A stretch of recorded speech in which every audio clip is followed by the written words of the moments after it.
It's New Year's Day. Happy New Year's. I realized I didn't have a tip overlay video separate.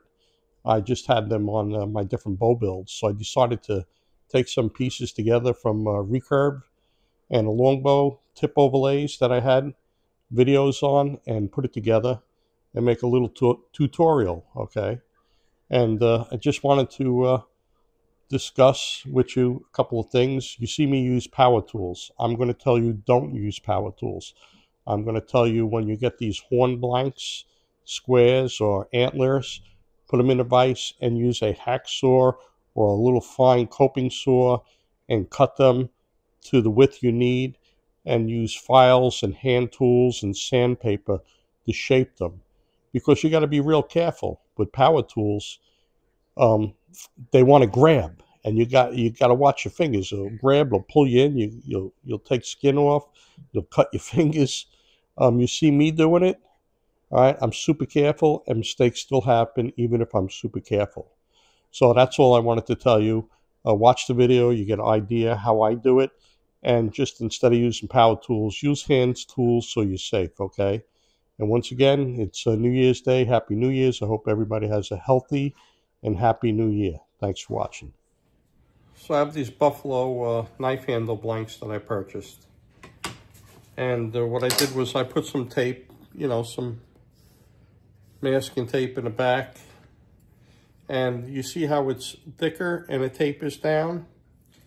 So what we want is, we're going to want, when we put them on, the thickest part at the end. So all we do is flip it over, and what we're going to do is trace it. Let me show you, it'd be better this way.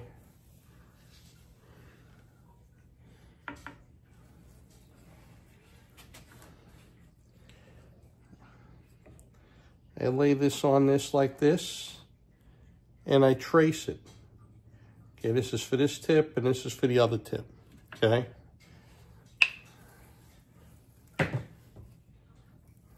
So I have it cut in the center, marked in the center, and I have these traced out. And I'm going to cut them and leave the line, with the bandsaw. I'm going to cut them, or you can use a hacksaw. Just be careful, whatever you do, be careful. If the machine wants to eat it, if it catches it, you let go. All right, you use another one. But you get, out of one of these, you get usually 2 bows. Okay, so here we go. We drew the lines. I'm going to cut them. And then carefully on the belt sander, I'll show you how I shape them on the belt sander. You see some of the line here.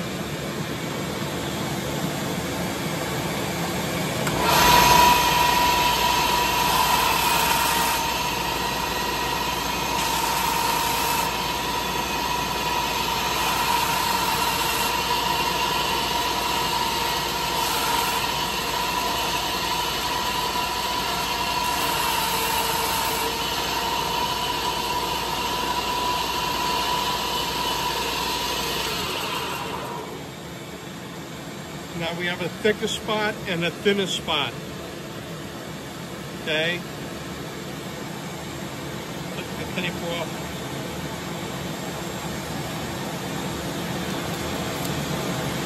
This is the side I want.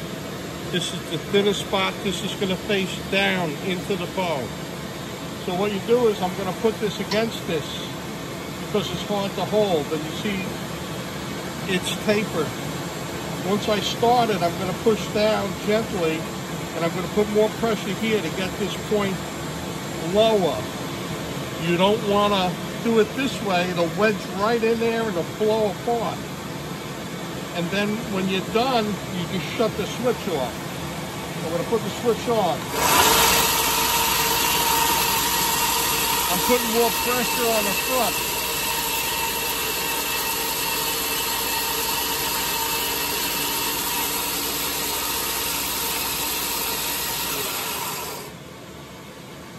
And you see it's nice and thin, right?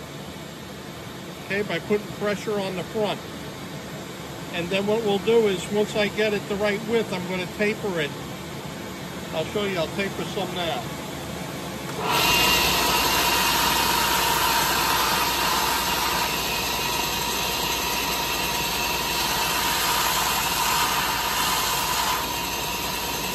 making a point.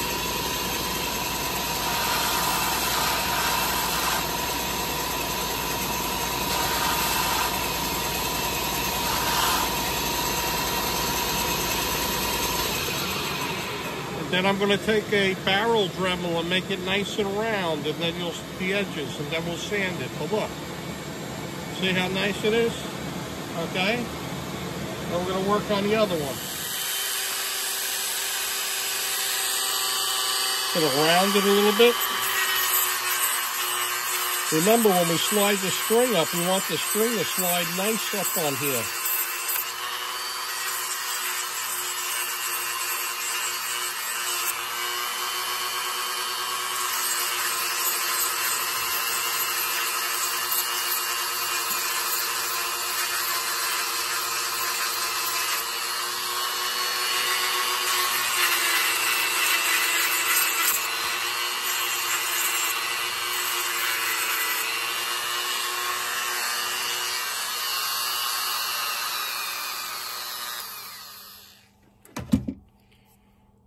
Okay, I'm going to touch it one more time on the belt.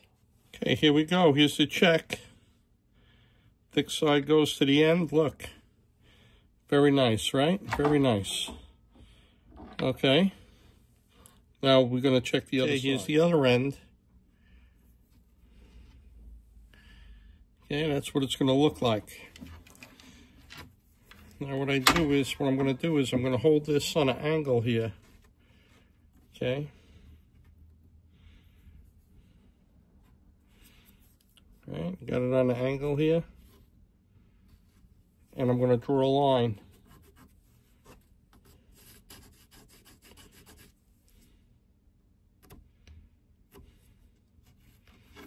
Okay, that's where I gotta take it down to kind of.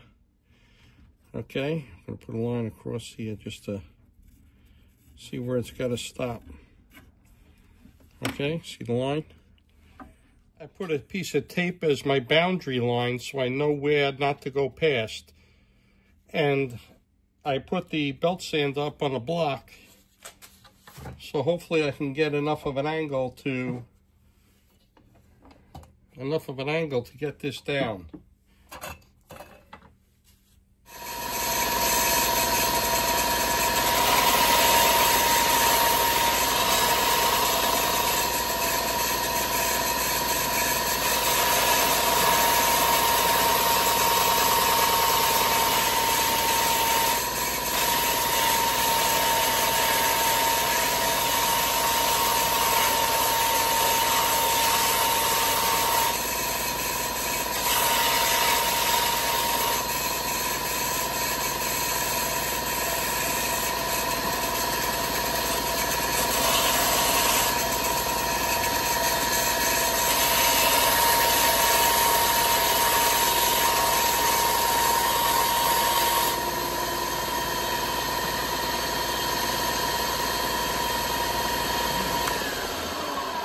Okay, I took enough of it off where I could use a file to take it down to the rest of the way, okay?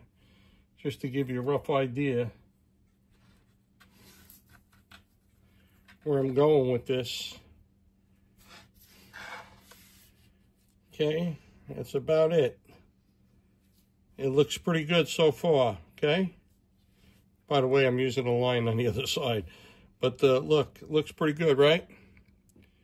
Okay, let's hit the other side. Okay, this side we're going to be gentle, use a file on. Give you an idea what it's going to look like. Okay, a lot of file work and hand sanding work, but it looks good, right? Okay, we're done out here. Okay, here's the first tip. Okay, look, looks pretty good. And what I did was, I have a file, flat file, and I went like this, straight up and down, this way, across, and I put this on now. It's flush, and look at the seam, right? It looks pretty flawless. It's perfect. It's ready for gluing. This is the first side, and then I'll show you the second side. Okay, this is the other side. I just hit with the file, made sure I went this way and this way, made sure it was flush. And here we are, we're going to put the tip on. And look, ready to be glued up. Outstanding, okay? Did a good job. Now AE40 time. Okay, we have equal parts the AE40 epoxy.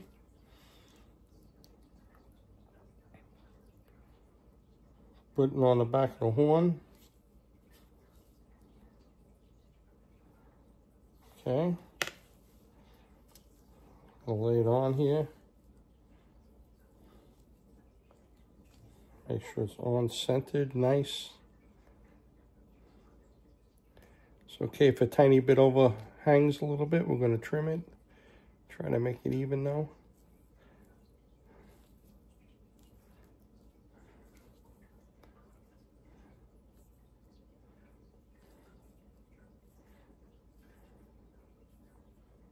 Okay. I got some alcohol, 92% alcohol. I'm just going to give it a little wipe.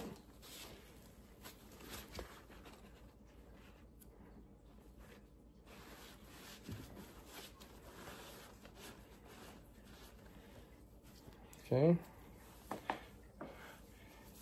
I don't want to put a big heavy clamp on. Last time I had problems with it. I'm going to try these potato chip clamps.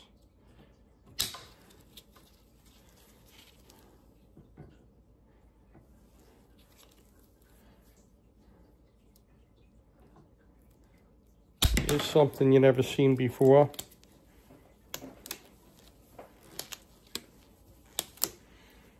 Got some rubber bands there holding it on. Okay, it holds it on. Holds it snug. I could adjust it if I have to a little bit. Right? It's perfect, right? And the thing about the rubber bands is if they stick or glue or whatever, you'll sand them right off. Okay, so rubber bands, okay? Beats fighting with clips.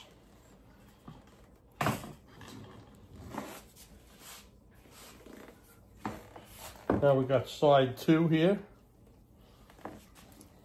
Side 2. Put some AE40 on it. On the back.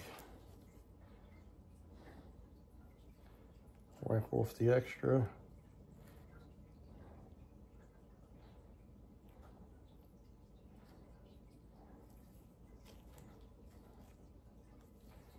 Okay. Here we are. I'll put it on.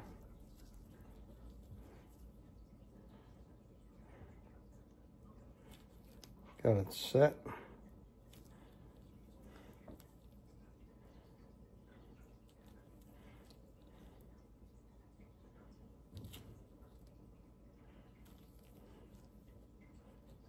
Okay, let me just wipe it with a little alcohol. Be back in a second. Wiping the sides, wiping the front where the fork is here. Sides over here. Okay.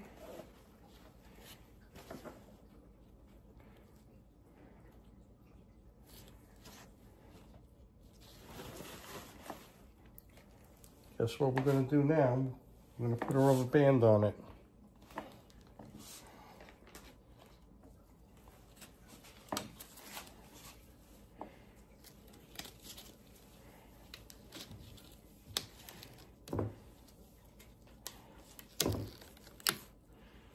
Okay, now we're able to move it a little bit if we have to. Okay, we can see it here, look. And when it dries, if there's a problem, we could sand it off, all right? Look at that, all right? We get the alcohol.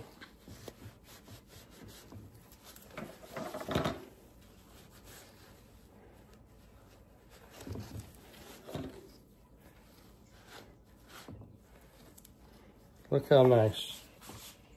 Okay. rubber bands. Okay, now we're going to let this sit for 2 days. Because I want to take off a little bit of that angle. I want to make an angle. Once I have that little angle and I played it kind of safe, I really didn't take off a lot of material. Okay. I have that line, right? You see that line I made where the end of the horn goes? The end of the horn will go here. Now I'll take the file and I'll lay the file flush here. And I'll keep going back and forth, back and forth.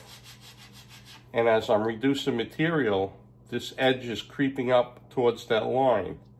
And I'll eventually get to the point where that line gets sanded off on that angle, okay? So you follow me? That line will get sanded off.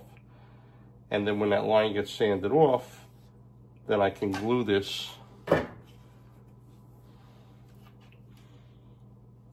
on and it'll look nice. Let me see. Okay, see how that looks? All right, so that's, I'm no expert. I just started doing this, but that's how I do it. That's all. I just wanted to share that with you. That's how I put that little bit of angle on the wood, how I shaped that that horn, that buffalo horn, and then I'm going to glue it on with AE40 epoxy and leave it for 2 days.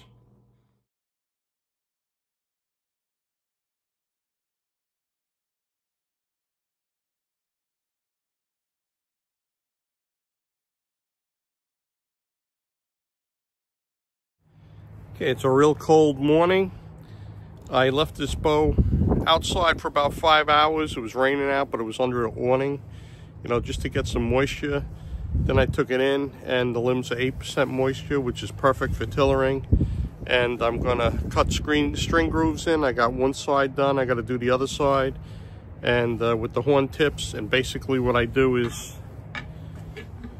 I cut across, all right, a 1/2 inch down. I put a mark and I cut across to the depth I want.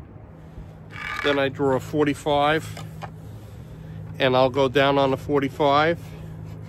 Okay, I'll go down on the 45, and what I do is after I go down on the 45, I actually lift up a little bit, because as you pull back the bow, the string will go up. So you want it a little wider. So I actually go up and put a little pressure here and cut it. All right, so that's it. I have a video on how I cut string grooves. You can look it up. And